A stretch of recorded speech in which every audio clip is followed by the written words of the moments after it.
네. 네. 안녕하세요. 네, 네, 네. 네, 반갑습니다. 오늘은요, 오늘 주제는 녹즙이에요. 녹즙. 녹즙 지금 드시고 있는 분들 손 한번 들어보세요. 녹즙 드시고 있는 분들. 아무도 없어. 그래요. 이제 녹즙에 대해서 잘 알고 계신 분도 있고, 또 이제 오해를 하고 계신 분도 있고, 그래서 오늘 제가 녹즙에 대해서 좀 제가 대해부를 좀 해서 여러분들이 이 의문하는 사항이 생기지 않도록 도움을 제가 드리도록 하겠습니다. 네. 사람은요, 동물이잖아요, 동물.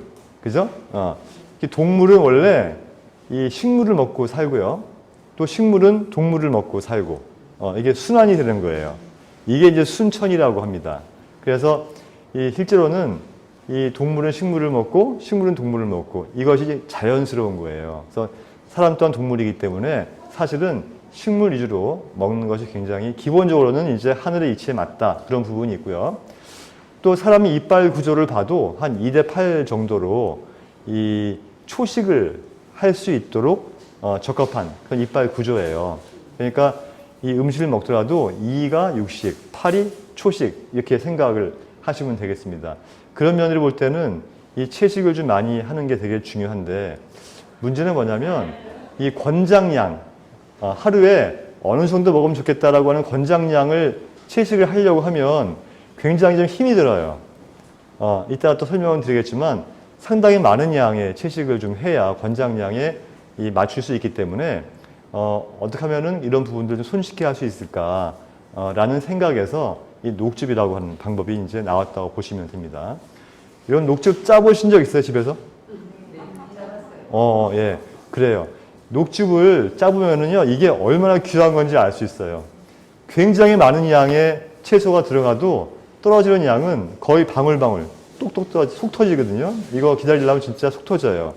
그만큼 이 만드는데 정성이 많이 들어가는 것이고, 그러다 보니까 처음에 열심히 하다가 도중에 또 안 드시는 분도 있고, 또 한간에는 뭐 항암 중에나 이럴 때는 이제 녹즙이나 이런 거 먹게 되면 오히려 더 해로울 수 있다 이런 말도 있고 해서 어느 분들이 좀 꺼려하는 분도 있고 그래요. 근데 이게 사실은 맞는 말일 수도 있고 안 맞는 말일 수도 있다. 제가 오늘 이 말씀을 드리려고 이제 이 준비를 한 거예요. 그래서 오늘 제 말씀 잘 들으시고 자기 몸에 맞게 잘 활용을 좀 할 수 있으면 좋을 것 같습니다. 그래서 제가 처음 말씀드린 것 같이 이 영양을 공급하는 방법 중에 가장 효율적인 거는 바로 신선한 채소를 먹는 것이다. 근데 이제 이 말이 어떤 뜻인지 딱 와닿지 않을 거예요. 아니 뭐 음식이 되게 많은데 가장 효율적인 게 무슨 채소를 먹는 거야? 채소 말고도 얼마나 좋은 음식들이 많은데. 근데 사실은요, 이 동의보감을 봐도 그런 내용이 나와 있어요. 이게 무슨 말이냐면 이제 대병 차후에, 그러니까 큰 병을 앓고 난 후에 또는 질병을 오랜 시간 동안 겪었을 경우에는 대부분 사람들이 고기를 먹지 않나요? 기운 빠진다고? 그죠? 동의보감에 그대로 나와 있어요. 대병 차후에 사람들은 기운이 빠진다고 고기를 주로 먹는다. 하지만 이것은 매우 잘못된 것이다. 이렇게 나와 있는 거예요. 그러면서 우리가 병을 오랜 시간 동안 앓게 되면 몸이 음허하게 돼요. 몸에 음기가 빠져나갑니다. 예, 음허하게 되는데 음을 보호하는 것은 고기가 아니고 채소예요. 고기는 양기를 보여줘요. 채소는 음기를 보여주고. 그런데 우리가 병을 오래 앓게 되면은 음기가 빠져나가요. 양기가 빠져나가는 것이 아니고. 그러다 보니까 이 음허하게 되는데 이럴 때 반대로 양기를 올려주는 고기를 먹으면 더 해로울 수 있다고 하는 것이 동의보감의 시각이에요. 사실이에요. 그래서 우리가 병을 오래 앓고 나면 반드시 채소를 많이 먹으라고 그렇게 나와 있어요. 근데 굉장히 맞는 말이거든요. 실제로 우리가 오랜 시간 동안 병을 앓게 되면은 음허가 뭐냐면 몸 안에 진액이 빠져나가는 거예요. 몸이 마르잖아요. 그죠? 몸이 마르는 이유는 몸에 진액이 빠져나가는 거예요. 식은땀이 나고 대변과 소변으로 빠져나가고 또 열심히 먹어도 어떤 경우에는 살이 찌지를 않고 오히려 살이 빠져나가고 그러니까 몸 안에 진액이 빠져나가는 거거든요. 왜? 진액을 담고 있을 만한 기운이 없어요. 그러니까 자꾸 놓치는 거예요. 그러다 보니까 음허, 진액이 빠져나가고 진액이 부족한 음허 상태가 될 수 있는데 이 음허일 때는 보음을 시켜줄 수 있는 채소를 먹어야지 반대로 보양을 시키는 고기를 먹게 되면 음허가 더 심해진다는 거예요. 그래서 우선은 채소를 통해서 음을 보여주고 음양의 조화가 좀 맞으면 그 뒤에는 고기와 채소를 적당한 비율로 해서 먹는 것이 좋다. 이렇게 이제 이야기를 하고 있는 것입니다. 그래서 이제 요 다음 내용이 이런 이야기예요. 동의보감에서는 이런 이야기가 있다는 거예요. 그래서 요 상태로 하시고 그래서 기본적으로 우리가 몸이 안 좋을 때 이때는 이 채식 위주로 해야 되겠다는 기본적인 생각을 하시는 게 중요하고요. 그 바탕 위에서 육식이 함께 했을 때 조화롭게 몸의 건강이 유지가 잘 될 수 있을 것이다. 이제 그렇게 이제 말씀드릴 수 있고요. 그리고 이제 그 채소 속에 가장 많이 들어있는 게 비타민과 미네랄이잖아요. 비타민, 미네랄, 또 항산화 물질. 이런 물질들을 채소에 있는 그런 영양소들을 가장 손쉽게, 가장 쉽게 흡수할 수 있는 형태가 바로 녹즙의 형태라고 보시면 됩니다. 그래서 이제 흡수율을 높이기 위해서는 녹즙을 형태로 해서 드시는 것이 매우 좋다고 볼 수 있고요. 그 미국 국립암연구소라고 있어요. 거기서 발표한 내용이라면요.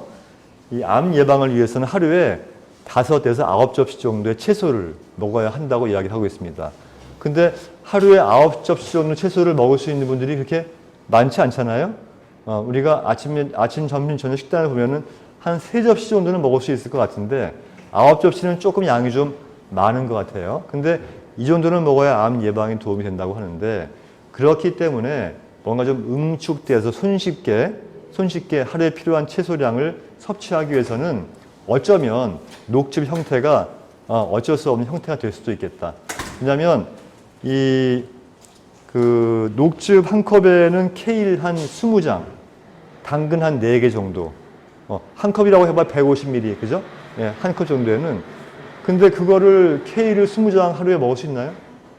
그다음 또 당근도 한 4개 정도 같이 먹어줘야 되는데 그렇게 하기엔 좀 물리적으로 힘들 수 있다는 거죠. 그래서 우리가 평상시에 채식을 열심히 하는 부분도 있어요. 근데 채식을 또 안 하시면 안 돼요. 녹즙 먹는다고 해서 채식을 안 하면 안 되는 게 우리가 섬유질이 빠지잖아요.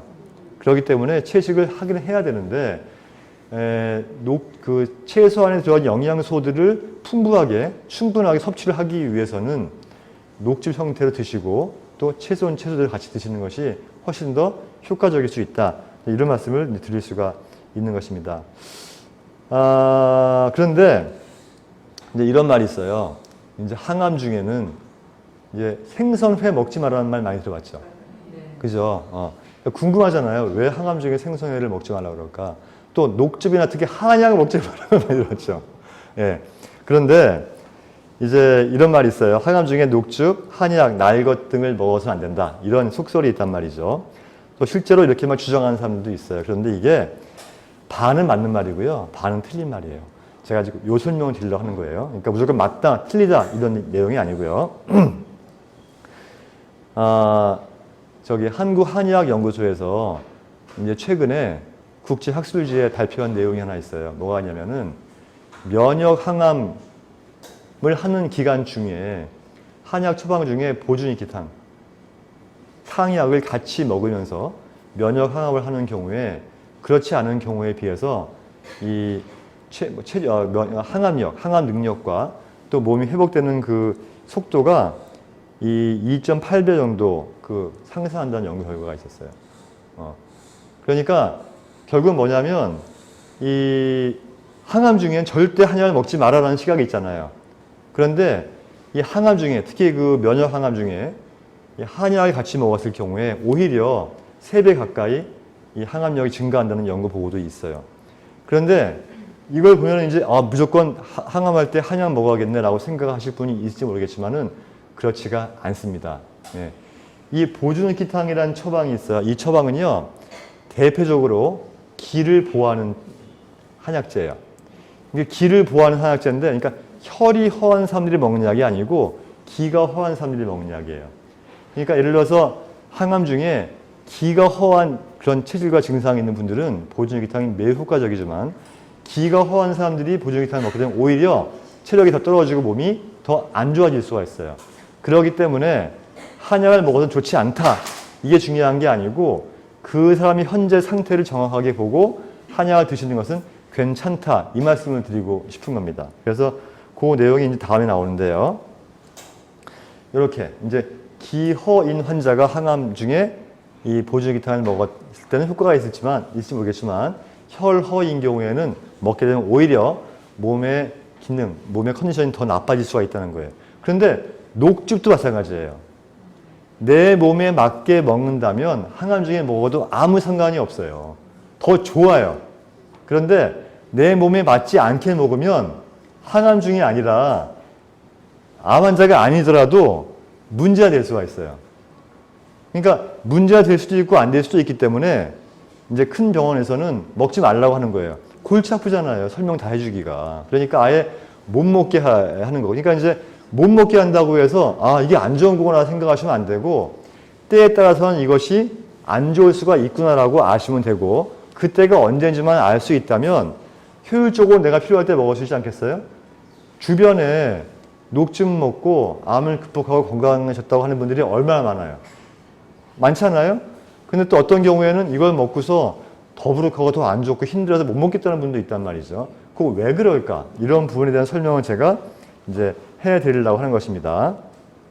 그래서 이 녹즙도 역시 약은 아니기 때문에 그냥 평상시와 같이 먹어도 관계없지만 그렇더라도 반드시 녹즙의 성질을 알고 나의 몸 상태를 이해하고 드실 수 있도록 하는 것이 굉장히 중요하다고 이제 생각이 되는데요. 여기서 이제 두 가지가 있어요. 녹즙을 충분히 많이 먹어도 되는 체질이 있고요.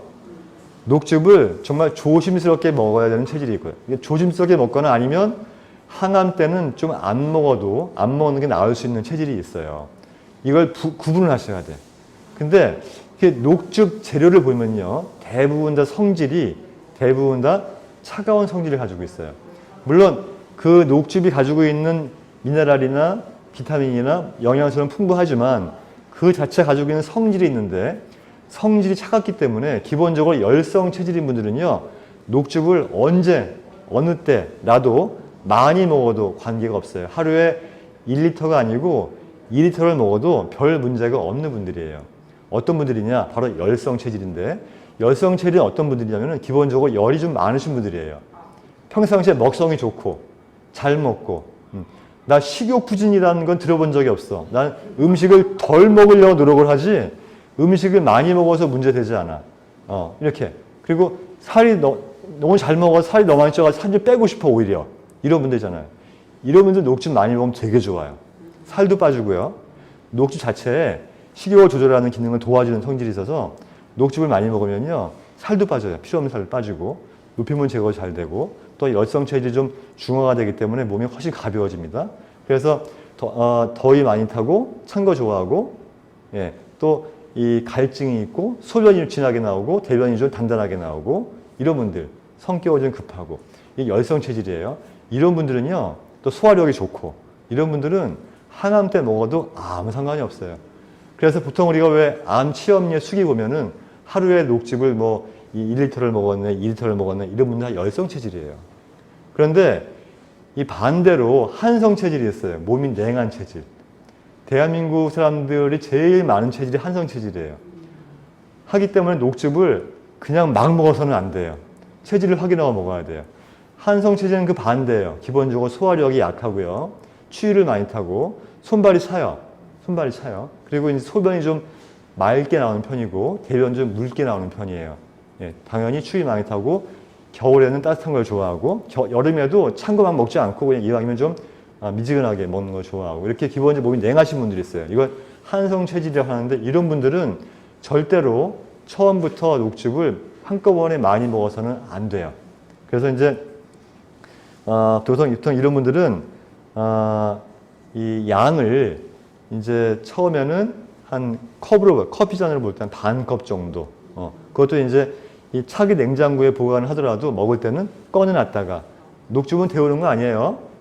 상온에 꺼내놨다가 한 김 빠져나오고 나서 그리고 나서 이제 마시는데 마시더라도 천천히 이렇게, 예, 이렇게 마시면서 이게 몸에서 내가 이걸 받아들일 수 있는 그 상태를 좀 만들어주고, 그래서 이 조금 전에 늘려나가는데 이 어느 정도 늘려나갔을 때 딱 좀 안 좋은데 할 때가 있어요. 그때는 그 전 상태로 가서 그 전 상태의 양이 나한테 맞는 양이기 때문에 그 상태로 쭉 꾸준히 먹는 게 도움이 될 수가 있어요. 그러니까 남들은 하루에 1리터, 2리터를 먹어서 뭐 말게 하면서 회생하겠다고 하는데 나도 그렇게 해야지 하고 따라하면 큰일 난다는 겁니다. 큰일 나요. 그래서 한성 체질인 경우는 녹즙 자체의 성질이 한성이기 때문에 틀림없이 문제가 될 수가 있어서, 그 대신 이 양이 중요한데 적은 양을 나눠서 먹게 되면 오히려 녹즙이 가지고 있는 좋은 성분들을 흡수할 수 있고요. 참기운에서 받을 수 있는 나쁜 어떤 영향은 최소한 줄일 수 있기 때문에 도움이 될 수가 있는 것입니다. 그래서 이 한약에도요, 이 부자 있죠, 부자탕. 부자는 되게 뜨거운 약이거든요. 부자탕을 처방할 땐 저희가 차갑게 먹으라 그래요. 그리고 이 대황탕이라고 해서 굉장히 차가운 성질의 약이 있어요. 이거는 뜨겁게 먹으라고 하거든요. 그래서 가지고 있는 성질에 반대되는 성향으로 온도를 맞춰서 한약을 먹으라고 합니다. 그렇기 때문에 녹즙도 성질이 차기 때문에 몸이 냉한 체질들이 있어요. 추위 많이 타고 이런 분들은 반드시 이 상온에서 먹을 수 있도록 그렇게 주의를 좀 하셔야 되고요. 제가 물도 이제 씹어서 먹으라고 하잖아요. 물도. 그래서 녹즙도 그냥 먹지 마시고요. 씹어서 마셔야 돼요. 씹어서. 그래서 씹어서 먹게 되면은 이 침과 함께 1차적인 소화가 되거든요. 그 소화된 것이 들어가기 때문에 굉장히 편하게 잘 흡수가 되게 될 수가 있어요. 그런 부분들을 잘 아시고 드시면 좋을 것 같습니다. 그래서 이제 그 녹즙을 먹으면 좋은 점이 많은데 제가 이제 기본적으로 이 몇 가지 말씀을 드릴게요. 녹즙에는요, 그 비타민과 미네랄, 그 다음에 항산화 물질, 그러니까 이 폴리피놀이나 베타카로틴 같은 항산화 물질들이 풍부하게 들어있어요. 이러한 것들이 이 항산화 물질은 기본적으로 노화를 방지하고 염증을 예방해주고요, 암을 예방해주는 데 굉장히 큰 효과를 발휘합니다. 염증이 암의 씨앗이라고 그러잖아요. 염증을 예방해주는 기능을 가지고 있기 때문에 암의 씨앗 단계부터 이걸 좀 다스려줄 수 있는 그런 좋은 방법이 될 수 있고요.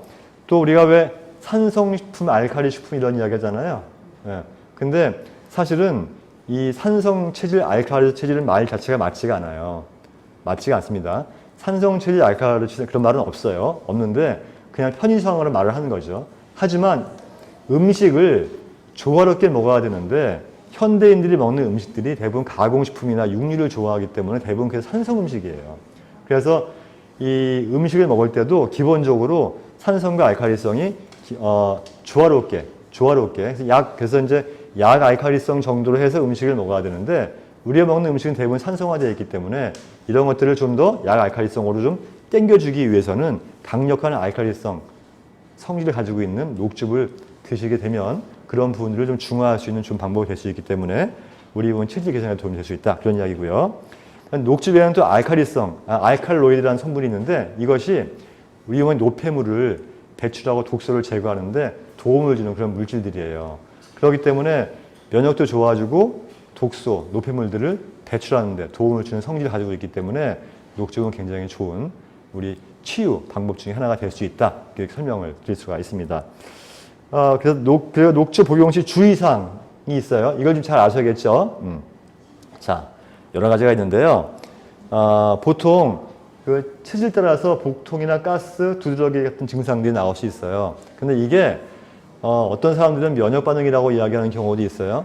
그러니까 이제 어떤 평상시 안 먹었던 것들을 먹었을 때 우리 몸과 좀 친해지는 기간이 필요한데 그렇기 때문에 한성 체질은 절대 처음부터 많이 먹어서는 안 된다는 거예요. 그냥 하루에 한 100cc만 먹어도 아무 상관이 없어요. 보통 저희가 녹즙 한 병을 만들면 400cc잖아요. 그죠? 그거 하나 가지고 나올 동안 먹어도 관계없어요. 그러니까 이제 그래서 처음 시작할 때는 절대 많은 양을 드시지 마시고 오늘 저희가 나눠드린 게 지금 한 75ml? 그죠? 100ml가 채 안 돼요. 이런 정도로 해서 이렇게 드시면서 또 냉장고에 보관하게 되면은 오래 좀 둬도 크게 상하지 않기 때문에 냉장고에 보관하면서 이렇게 하루에 한 100cc 정도에서 시작을 하게 되면 사실은 이런 일은 일어나지 않지만 이제 간혹 워낙에 강력한 에너지를 가지고 있는 음료이기 때문에 이 녹즙을 먹었을 때 적게 먹다가 처음에는 두드러기나 또는 설사 같은 증상이 나올 수 있는데 그런 정도의 적은 양을 먹었을 때 나오는 이런 증상들은 명형 반응이기 때문에 관계가 없어요. 시간이 지날수록 적응이 되면서 좋아하십니다. 그러면은 그 뒤부터 조금씩 늘려가는 거예요. 그래서 이렇게 해서 중요한 거는 자기만의 녹즙 섭취법이 있어야 된다는 거예요. 그러니까 남들이 했던 이야기를 믿지 마세요.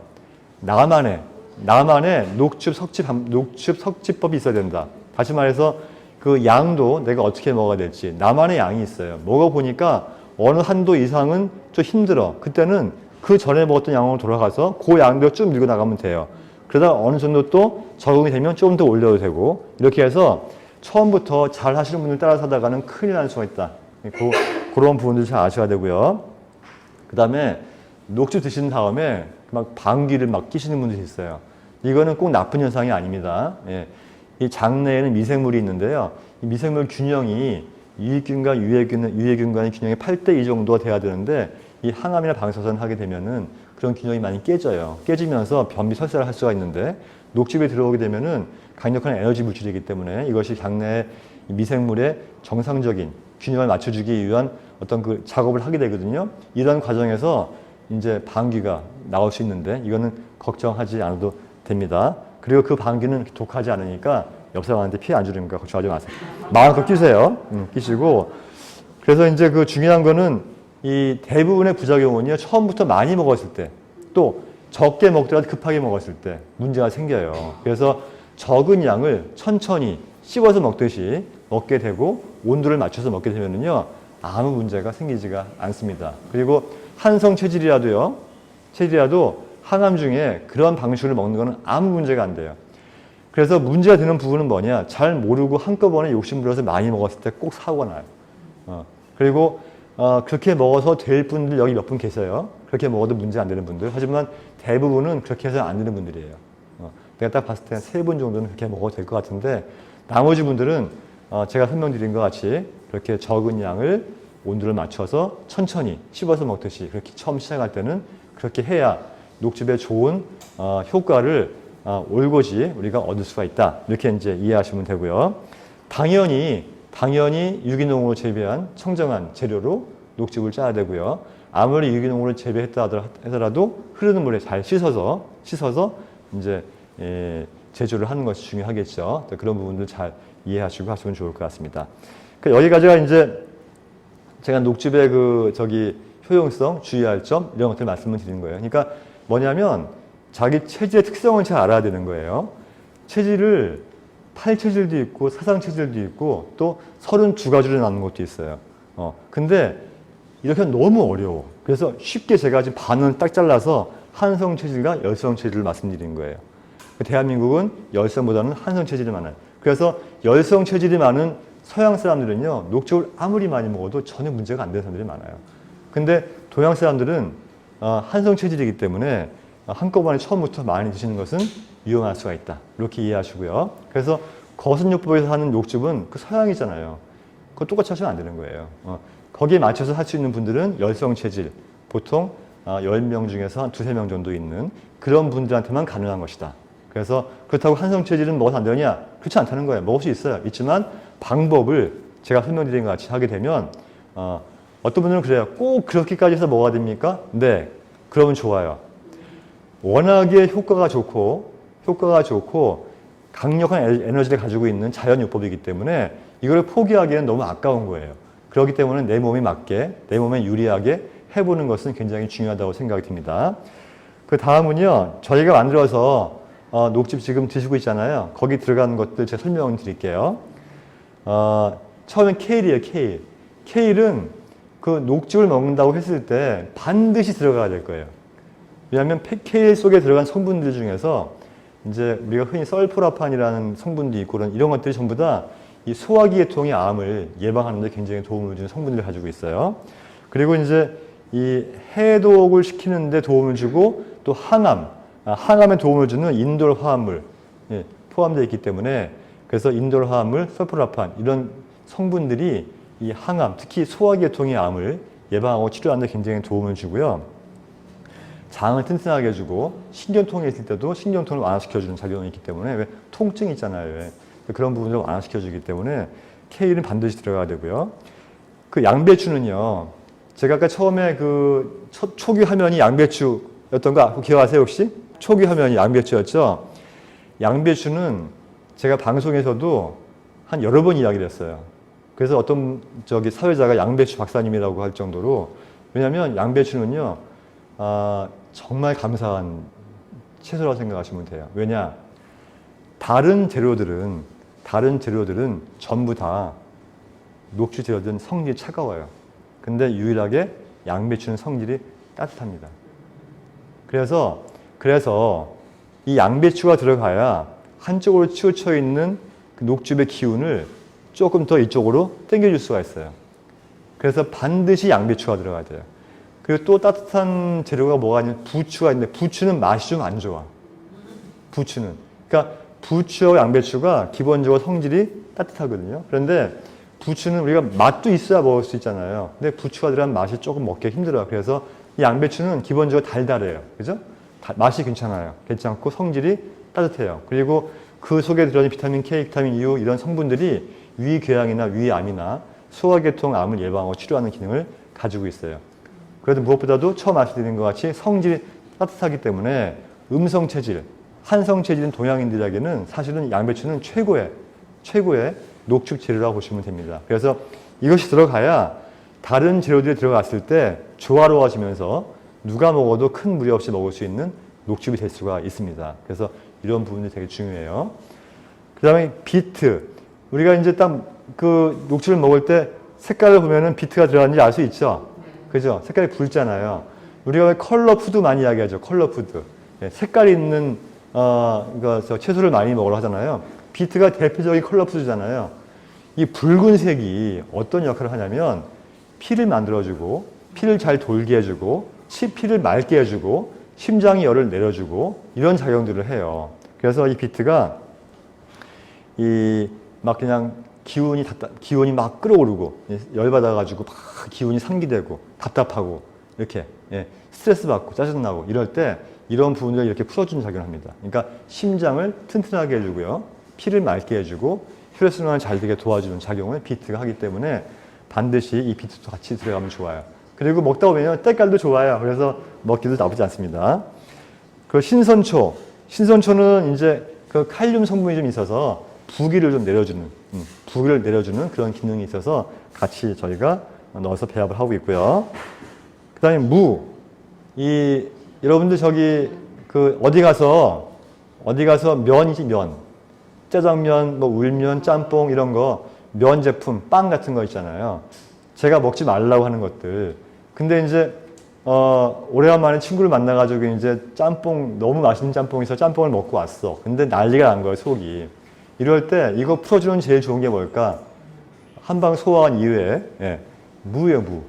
무 속에는 풍부한 소화 효소들이 들어있기 때문에 특히 이런 그 고기류나 또는 그 채소류를 먹고 체하거나 소화가 안 됐을 때 이 두 가지를 같이 소화를 잘 시켜줄 수 있도록 도와줄 수 있는 효소들이 풍부하게 들어있어요. 그래서 기본적으로 우리가 이제 녹즙을 먹었을 때 이 녹즙이 잘 소화돼가지고 흡수할 수 있도록 도와주는 도우미 역할을 톡톡하게 해주고요. 또 무가 천연 신경 안정제예요. 그래서 무나물이나 무국을 많이 먹잖아요. 마음이 편해져요. 짜증이 덜 나고 잠을 잘 잘 수 있게 도와줍니다. 그래서 이 무가 반드시 들어가게 되면은 특히 그 녹즙 먹고 소화가 안 되거나 더부룩하신 분들 있잖아요. 이런 분들은 반드시 녹즙 재료에 무가 들어가면 좋습니다. 그래서 무하고 양배추하고 두 가지는 어떤 녹즙을 하더라도 같이 들어가는 게 좋습니다. 그래서 소화력을 좋게 해주고 위장을 따뜻하게 해줌으로 해서 위장 기능을 튼튼하게 해주기 때문에 그 두 가지는 반드시 같이 들어가주면 좋아요. 그다음에 당근은 다 알다시피 눈이 밝아지죠. 비타민 A가 풍부하기 때문에. 그래서 이제 많이 쓰고 있고요. 또 샐러리 같은 경우에는 이 항염증, 항바이러스가 바로 항암이 되는 거거든요. 샐러리가 먹으면 왠지 이렇게 한약 냄새 나지 않나요? 뭔가 몸이 좋을 것 같잖아요. 정말 운이 좋아요. 좋아서 많이 활용하시면 좋습니다.